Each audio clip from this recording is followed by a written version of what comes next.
내가 아침에 혈압약을 먹었었나? 날짜를 좀 적어두던지 매번 잊어버려서 불편한데. 약의 날짜 적는 것조차 깜박깜박하니. 혈압약은 안 먹어도 위험하고. 그렇다고 두 번씩 먹을 수도 없고. 내가 지금 아들 방에는 뭐 하려고 들어왔더라? 빨래나 있으면 가져가야지. 아참 빨래는 오늘 아침에 했지? 이쪽 길로 가는 게 맞나? 매번 다니는 길인데 골목이라 헷갈리나? 이쯤에 이 가게가 있어야 하는데. 오늘이 몇 월 며칠이었지? 젊을 땐 월요일부터 금요일까지 회사라도 나가니까 괜찮았는데 요즘은 집에만 있으니까 이젠 요일까지 헷갈리네. 안녕하세요. 20년 경력의 약사 김지연입니다. 다들 이런 경험 많으시죠?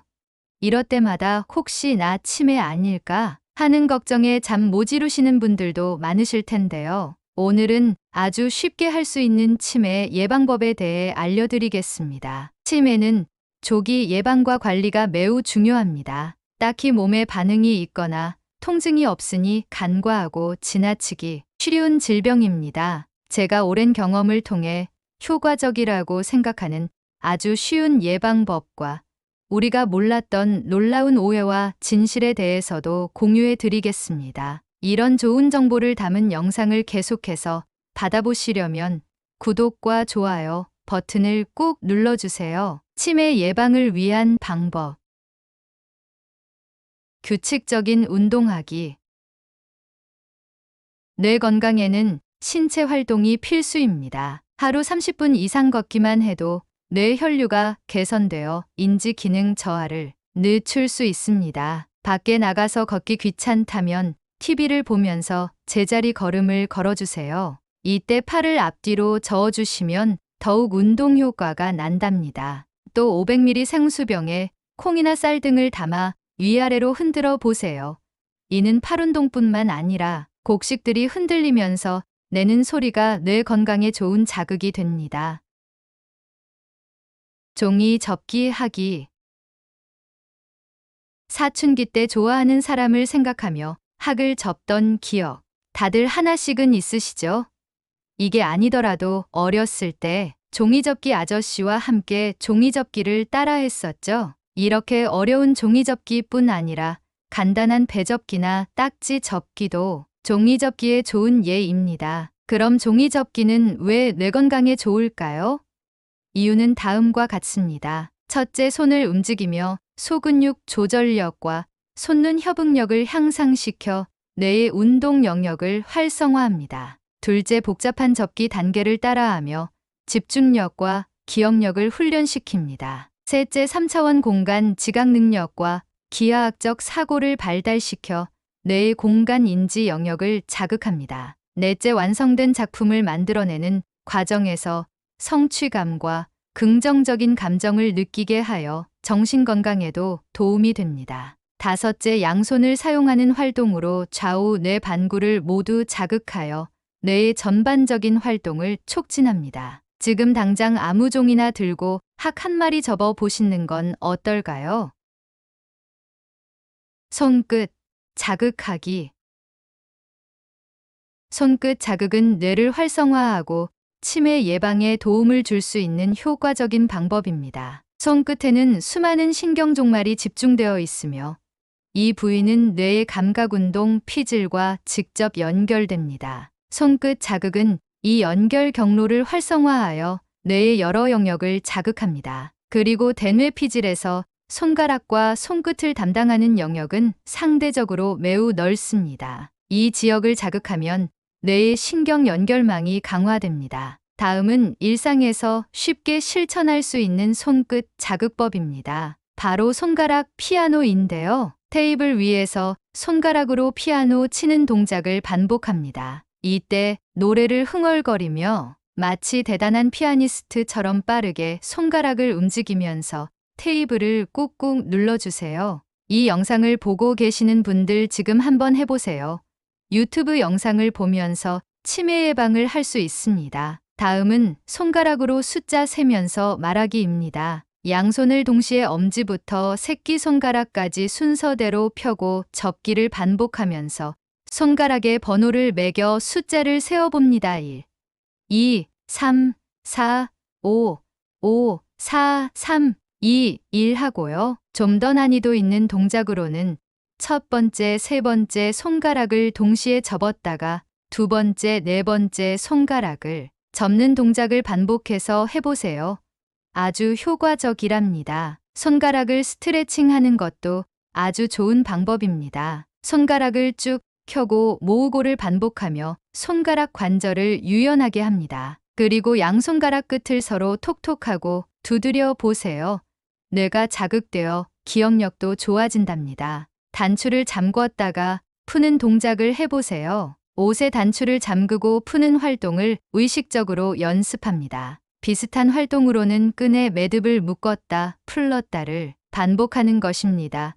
손가락의 소근육을 발달시켜 좀 더 기민하고 정확한 활동을 할 수 있게 도와줍니다. 이러한 손끝 자극은 하루 15분에서 20분씩 꾸준히 실천하는 것이 효과적입니다. TV를 보면서 또는 음식점에서 음식을 기다리는 잠깐 동안 한번 해보세요. 특히 새로운 활동을 지속적으로 시도하면서 뇌에 새로운 자극을 주는 것이 중요합니다. 다음으로는 뇌 건강에 좋은 음식을 섭취하는 것입니다. 뇌 건강에 좋다고 알려진 음식들은 많죠? 베리류, 등푸른 생선류, 견과류와 씨알류, 녹색잎 채소와 카레, 달걀과 다크초콜릿 등이 있는데 이 중 살이 찌지 않으면서도 뇌 건강에 좋은 음식과 그 이유를 살펴봅시다. 블루베리. 블루베리에는 안토시아닌이라는 강력한 항산화 물질이 풍부합니다. 이 성분은 뇌 세포 사이의 신호 전달을 개선하고 산화 스트레스로부터 뇌를 보호합니다. 연구에 따르면 블루베리를 정기적으로 섭취하면 기억력이 향상되고 인지 기능 저하 속도가 늦춰질 수 있습니다. 또한 블루베리는 뇌의 염증을 줄이고 뇌의 혈류를 개선하는 데도 도움이 됩니다. 지방이 풍부한 생선 연어. 이러한 생선에는 오메가3 지방산, 특히 DHA와 EPA가 풍부합니다. 오메가3는 뇌 세포막의 주요 구성 성분으로 뇌 세포 간 원활한 통신을 돕고 염증을 감소시킵니다. 또한 신경 전달 물질의 생성과 작용을 촉진하며 뇌의 회색질 부피를 유지하는 데 중요한 역할을 합니다. 지방이 풍부한 생선의 정기적인 섭취는 인지 감퇴, 치매, 우울증의 위험을 낮추는 것으로 나타났습니다. 달걀. 달걀 노른자에는 콜린이라는 기억력과 인지 기능에 중요한 역할을 하는 성분이 풍부하고 비타민 B6, B12 엽산 등 다양한 비군, 비타민을 함유하고 있습니다. 이 비타민들은 뇌 기능을 유지하고 심혈관 질환과 관련된 수치를 낮추며 달걀에 들어있는 양질의 단백질은 완전 단백질 식품으로 뇌의 구조를 유지하고 신경 전달 물질을 생성하는 데 필요한 아미노산을 모두 함유하고 있습니다. 달걀도 연어처럼 오메가3 지방산 DHA를 함유하여 뇌 세포막 건강과 뇌 기능을 지원합니다. 그럼 뇌 건강을 위해 절대 하면 안 되는 음식과 행동에는 어떤 것들이 있을까요? 바로 흡연과 음주가 있겠죠? 너무나 많은 분들이 이 두 가지는 뇌 건강뿐만 아니라 우리 몸에 절대적으로 나쁘다는 것을 알고 계십니다. 하지만 이것들 외에 우리가 몰랐던 대표적인 뇌에 나쁜 음식들은 다음과 같습니다. 가공된 인공 감미료.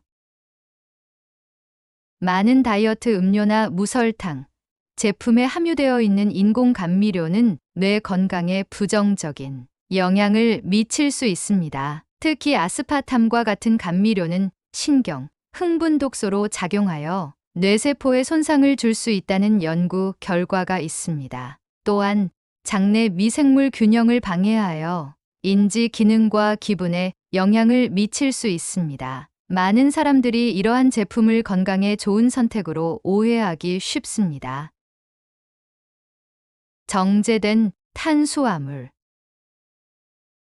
백미, 흰빵, 흰설탕과 같은 고도로 정제된 탄수화물은 혈당을 급격히 상승시킨 후 급격히 떨어뜨려 뇌 기능에 부정적인 영향을 미칩니다. 이러한 혈당 스파이크는 시간이 지남에 따라 인슐린 저항성을 유발할 수 있으며 이는 알츠하이머병의 위험 요소로 알려져 있습니다. 일부 연구자들은 알츠하이머병을 제3형 당뇨병이라고 부르기도 합니다. 또한 정제된 탄수화물은 뇌 염증을 증가시키고 인지 기능을 저하시킬 수 있습니다. 이런 음식들은 일상적으로 섭취하는 경우가 많아 그 영향이 간과되기 쉽습니다. 마지막으로 뇌 건강에 악영향을 미치는 행동으로 멀티태스킹이 있습니다. 멀티태스킹이란 한 번에 두 가지 이상의 일을 동시에 처리한다는 것으로 다중작업 또는 다중과업화라고 합니다. 멀티태스킹을 하게 되면 뇌의 작업 전환 비용 발생하게 됩니다.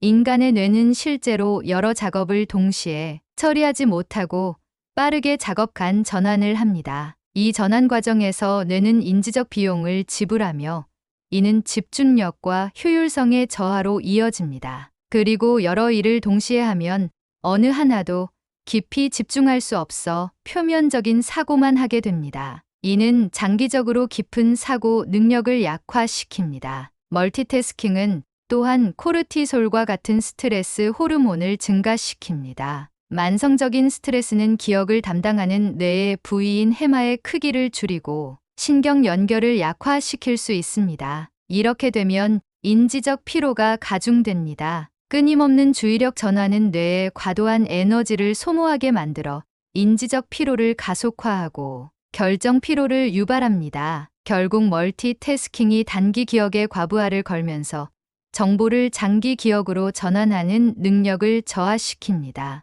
이는 학습과 기억 형성에 부정적 영향을 미칩니다. 지속적인 멀티태스킹은 뇌가 끊임없는 자극과 주의 전환에 의존하게 만들어 일종의 중독 패턴을 형성할 수 있습니다. 창의성과 통찰력을 감소시키고 깊은 집중과 사고, 딥워크를 방해함으로써 창의적 문제 해결과 통찰력, 발달을 저해합니다. 뇌는 한 번에 하나의 작업에 깊이 집중할 때 가장 효율적으로 작동하며 적절한 휴식을 취할 때 더 건강하게 기능합니다. 단일 작업에 집중하는 습관을 기르는 것이 장기적인 뇌 건강에 더 유익합니다. 오늘 치매 예방에 대해 함께 알아보는 시간이 정말 뜻깊었습니다. 손끝, 작은 것부터 뇌 건강에 좋은 식품, 그리고 멀티태스킹이 우리 뇌에 미치는 영향까지 일상에서 실천할 수 있는 다양한 방법들을 살펴봤네요. 특히 블루베리와 달걀 같은 식품이 뇌 건강에 얼마나 중요한지, 그리고 인공감미료나 정제된 탄수화물이 어떤 부정적 영향을 미치는지 알게 되어 매우 유익했습니다. 이러한 지식을 바탕으로 작은 생활 습관부터 하나씩 바꿔나간다면 건강한 뇌를 오래 유지하는 데 큰 도움이 될 것 같습니다. 치매는 완전히 예방할 수 있는 질환은 아니지만 우리가 지금 배운 정보들을 통해 그 위험을 상당히 줄일 수 있다는 점이 희망적입니다. 건강한 노후를 위한 첫걸음, 구독, 좋아요를 꾹 눌러 손가락 운동으로 시작해보는 건 어떨까요? 감사합니다.